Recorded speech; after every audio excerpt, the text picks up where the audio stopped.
शिव का तीसरा ज्योतिर्लिंग सौराष्ट्रे सोमनाथम च। सौराष्ट्र गुजरात में सोमनाथ प्रथम ज्योतिर्लिंग। श्रीशैले मल्लिकार्जुनम, श्रीशैल पर्वत पर आंध्र प्रदेश में मल्लिकार्जुन ज्योतिर्लिंग दूसरा ज्योतिर्लिंग। उज्जैनियाम महाकाल, उज्जैन नगरी अवंतिका में महाकालेश्वर ज्योतिर्लिंग शिव का। हम कितने भाग्यशाली हैं कि हमारे मध्य प्रदेश में दो ज्योतिर्लिंग है शिव के, महाकालेश्वर ओमकारेश्वर। हमारी मध्य प्रदेश की धरा कितनी पावन। हमारे मध्य प्रदेश में मध्य होता बीच का, तो यहाँ सर्दी गर्मी बीच की होती। सर्दी न ज्यादा सर्दी पड़ती है न ज्यादा गर्मी पड़ती है। अन्य अन्य प्रांतों में आप जाएंगे, यूपी में जाएंगे तो गर्मी पड़ेगी, गर्मी के समय बहुत गर्मी पड़ेगी। किंतु हमारा मध्य प्रदेश जो है, यहाँ ना तो ज्यादा सर्दी पड़ती है न गर्मी पड़ती है, मध्य बीच की। दूसरा, उज्जैन नगरी जो है भगवान शिव की सप्त पुरियों में, सप्त मोक्षदायी का पुरियों में एक पुरी है। अयोध्या काशी कांची, अयोध्या मथुरा काशी कांची अवंतिका द्वारावती। अवंती का मतलब उज्जैन नगरी। 7 मोक्षदायिनी पुरियों में एक पुरी है अवंतिका। वहां किसी का शरीर छूट जाए उज्जैन में, सीधे शिव के धाम को प्राप्त करता है उज्जैन में।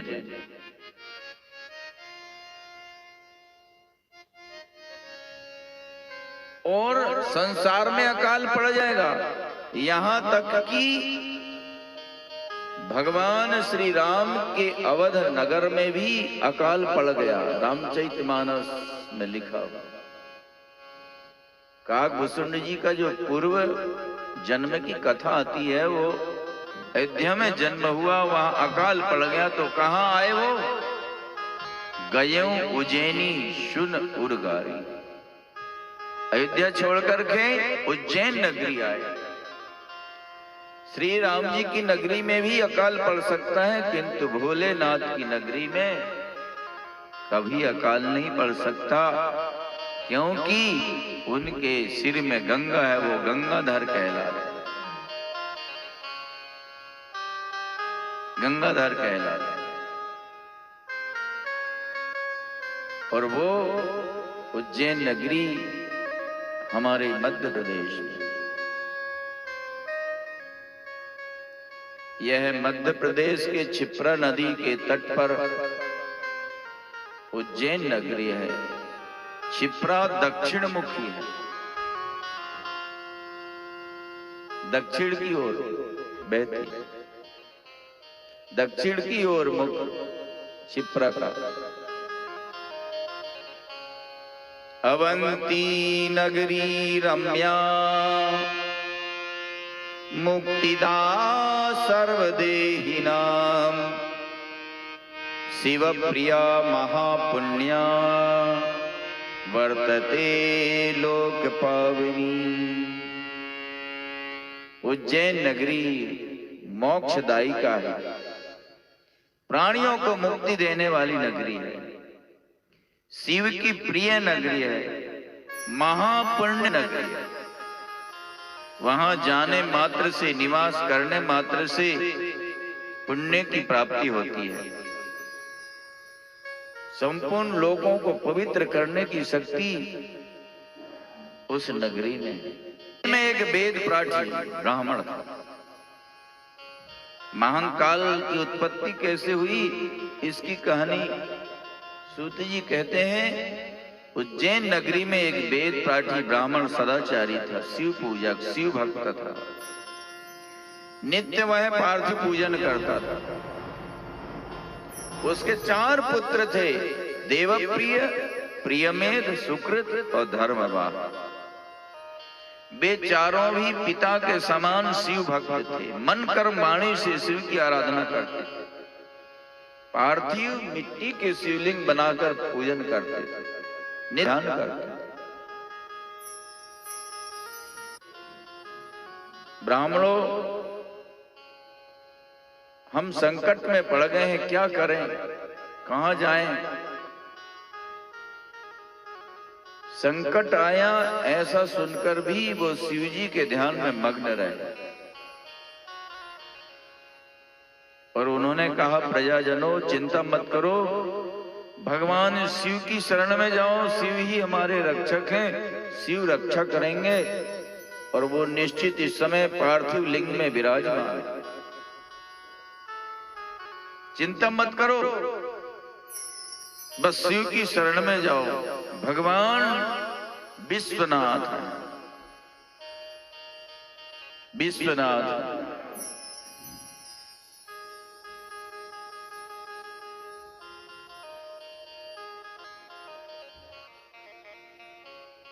विश्वनाथ मम नाथ पुरारी, विश्वनाथ नाथ पुरारी, विश्वनाथ मम नाथ पुरारी, विश्वनाथ मम नाथ पुरारी।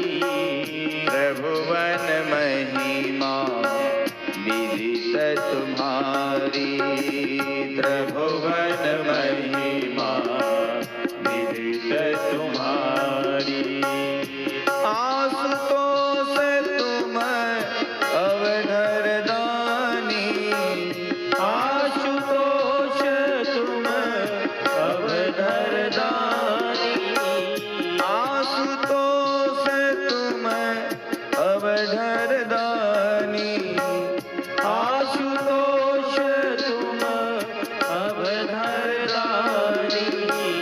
आरती हरौ दीन जन जानी, आरती हरौ दीन जन जानी, आरती हरौ दीन जन जानी, आरती हरौ दीन जन जानी।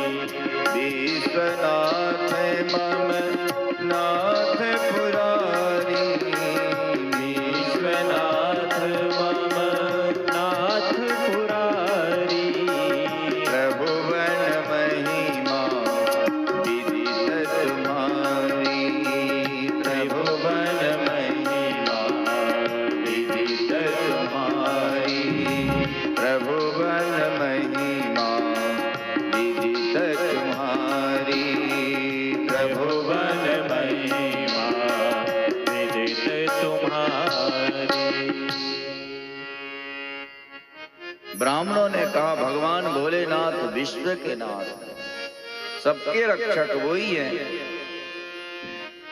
इसलिए शिव की शरण में चले जाओ। 6 प्रकार की शरणागति होती है, उसमें एक शरणागति होती है रक्षिष्यति विश्वासो। भगवान रक्षा करेंगे ऐसा हमें दृढ़ विश्वास है। इस शरणागति का एक लक्षण है।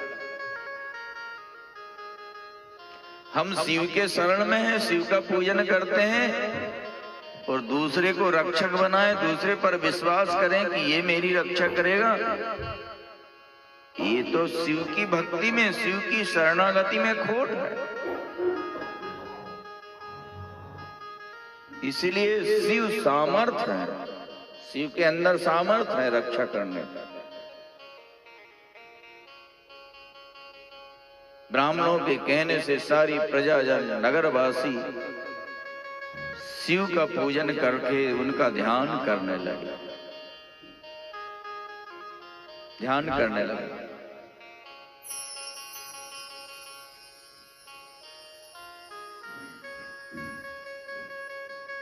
दूषण ने ब्राह्मणों को देखा और शिव के ध्यान में मग्न थे, और दूषण दैत्य ने मारो मारो मारो कहा। भगवान शिव एक गर्त से गड्ढे से प्रकट हो गए महाकाल के रूप में। बोलिए महाकालेश्वर भगवान की जय हो। गर्गा तत समुत्पन्न शिवो विकट रूप धृग महाकालेति ख्यातो दुष्ट हंता सतां गति। एक गड्ढे से प्रकट। आज भी आप महाकाल के दर्शन करने जाएंगे तो नीचे उतरना पड़ता सीढ़ियों से, गड्ढा। उस गड्ढे से ही शिव भयंकर रूप महाकाल के रूप में, काल के भी महाकाल भयंकर रूप में प्रकट हुए। शिव ने कहा, रे दुष्टो, ब्राह्मणों से दूर हट जा। मैं तुम जैसे दुष्टों को संहार करने के लिए ही प्रकट हुआ हूं, महाकाल हूं। शिव ने हुंकार किया, हुंकार मात्र से उसकी सेना नष्ट हो गई, कुछ सेना भाग गई, और हुंकार करते ही उस दूषण दैत्य को जलाकर भस्म कर दिया शिव ने। जैसे सूर्य के प्रकाश से अंधकार नष्ट हो जाता है, वैसे ही हुंकार किया, वह नष्ट हो गया। आकाश से देवताओं ने धुंधवी बजाई, भगवान शिव की जय जयकार की। शिव ने ब्राह्मणों से वरदान मांगने के लिए कहा। ब्राह्मणों ने कहा कि प्रभु, हमको अपने चरणों की भक्ति दो और हमें मुक्त कर दो, और संसार के कल्याण के लिए आप इसी रूप में यहां विराजमान हुए। उन ब्राह्मणों की प्रार्थना से भगवान शिव महाकालेश्वर ज्योतिर्लिंग के रूप में कोश मात्रम तथा जातम लिंगन लिंग रूपिण एवचा, एक कोश के लिंग रूपी भगवान शिव वहां पर प्रकट।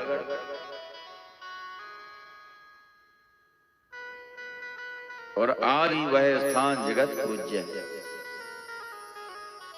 ब्राह्मण लोग मुक्त हो गए, भगवान शिव की भक्ति से मुक्ति प्राप्त। महाकाल का एक और महात्मा बताया। उज्जैन का राजा था चंद्रसेन, और वह मणिभद्र का सखा था। मणिभद्र शिव का गण है, तो शिव का गण मणिभद्र का सखा था राजा। शिव के गण ने प्रसन्न होकर राजा को एक चिंतामणि दी। सब सुवर्ण हो जाते, सोना हो जाता। दूसरे राजाओं को पता चला, तो दूसरे राजाओं ने मिल करके और चंद्रसेन से कहा कि ये मणि हमको दे दे। उनको लोभ आ गया, मना कर दिया, मैं नहीं दे सकता। राजा लोग क्रोधित हो गए, और सब राजा मिल करके चतुरंगिणी सेना लेकर के,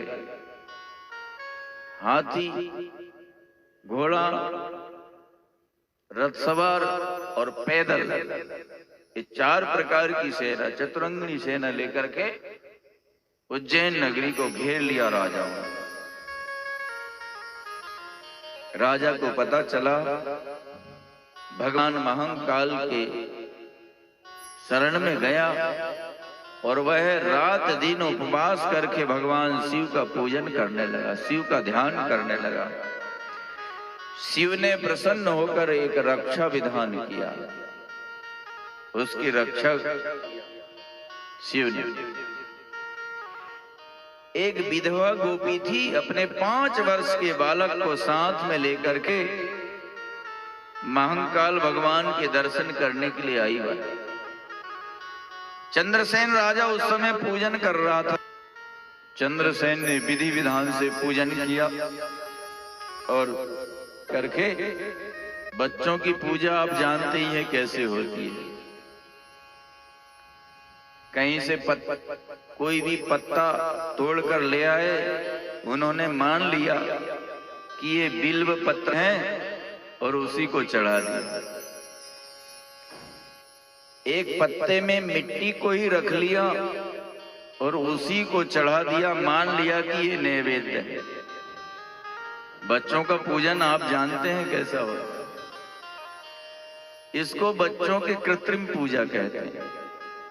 उसने शिव को ऐसे ही पूजन किया, कृत्रिम पूजा। और पूजन करके वह बालक ध्यान में मग्न हो गया, ध्यान लगा लिया। मां ने पुकारा कि बेटा भोजन कर ले, उठा नहीं, सुना नहीं उसने। बार बार पुकारा, बालक नहीं आया। तो मां गई, देखा ये सब, मां को गुस्सा आई और जो उसने पूजा कर रखा था पत्थर, तो उसको उठा करके पूजा सामग्री फेंक दी। बालक को बड़ा कष्ट हो गया, वह रोने लगा, हाँ शिव, हाँ शिव, हाँ शिव। मां तो चली गई, फेंक करके बालक व्याकुल होकर के मूर्छित हो गया रोते रोते। बड़ा आश्चर्य हुआ, दिव्य भगवान शिव का रत्नमय लिंग प्रकट हो गया वहां पर। और जो मकान था एकदम रत्नमय, दिव्य, मोती, जवाहरात, हीरे, सोना, चांदी के दिव्य चमचमाते हुए उनका दिव्य स्वरूप प्रकट हो गया। उसका कमरा ही, उसका रूम, उसका घर ही बदल गया। उसका ध्यान किया मां ने भी। प्रातः काल हुआ, राजा चंद्रसेन को पता चला। चंद्रसेन देखने के लिए आया उस बालक को। जब उन्होंने यह दिव्य स्वरूप देखा, चंद्रसेन बहुत ये आश्चर्य, उन्होंने विचार किया, जिस राजा के राज में ऐसे ऐसे बालक हैं, वह राजा कितना महान होगा, कितना बड़ा शिव भक्त होगा। हमने यदि द्वेष किया राजा से, तो शिव हमारे ऊपर क्रोधित होकर हमको नष्ट कर देंगे। इसलिए उन्होंने द्वेष विधि छोड़ने से ही प्रसन्न हो जाए। आपको रुद्री वेद मंत्रों का पता नहीं, याद नहीं है, तो नाम मंत्र से पूजन करिए। कोई भी देवता हो, उसका एक नाम मंत्र होता है। उसके नाम में चतुर्थी लगाकर के नमः लगा दीजिए, वह नाम मंत्र हो जाता है। जैसे शिव है तो शिव में चतुर्थी विभक्ति लगाइए, शिवाय नमः, ये शिव का नाम मंत्र हो गया। रामाय नमः, ये राम का, श्री राम का ये नाम मंत्र हो गया। कृष्णाय नमः, ये श्री कृष्ण का नाम मंत्र हो गया। सूर्याय नमः, विष्णवे नमः, विष्णु भगवान का नाम मंत्र हो गया। ये आपको कोई मंत्र याद नहीं है तो नाम मंत्र से पूजन करिए। आप जल चढ़ाइए, अक्षत चढ़ाइए, पुष्प चढ़ाइए, बिलपत्र चढ़ाइए, जो भी चढ़ाना नैवेद्य चढ़ाइए, नाम मंत्र से आप चढ़ा सकते हैं।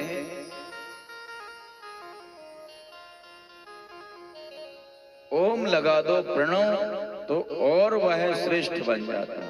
ओम शिवाय नमः।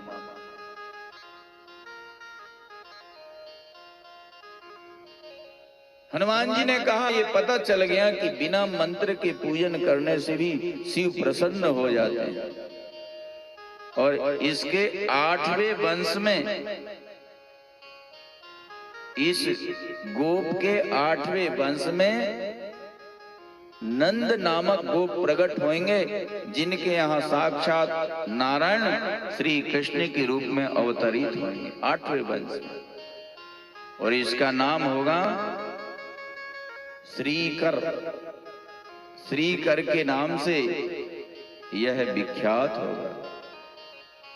इस तरह से हनुमान जी ने उस बालक को गले लगाकर सबको दर्शन दे करके और हनुमान जी अंतर ध्यान हो जाते। ये महाकाल भगवान शिव का महात्मा, उज्जैन नगरी का महात्मा। भोलेनाथ महाकाल उज्जैन नगरी में विराजमान है। उज्जैन नगरी के कंकर पत्थर, कोई भक्त कहता है कि भोलेनाथ इस नगरी का हमको कंकर पत्थर बना दो, क्षिप्रा नगरी के कंकर पत्थर बना दो हमें।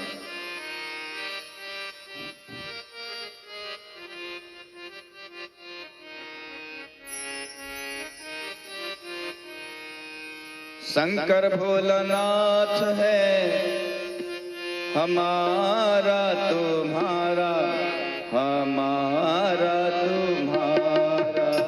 शंकर भोलानाथ है हमारा तुम्हारा, हमारा तुम्हारा। शंकर भोलानाथ है हमारा तुम्हारा, हमारा तुम्हारा। शंकर भोलानाथ है हमारा तुम्हारा, हमारा तुम्हारा। महाकाल की नगरी में पाऊं जन्म दोबारा, महाकाल की नगरी में पाऊं जन्म दोबारा। शंकर भोलानाथ है तुम्हारा, हमारा तुम्हारा, हमारा। शंकर भोलानाथ है तुम्हारा, हमारा तुम्हारा, हमारा।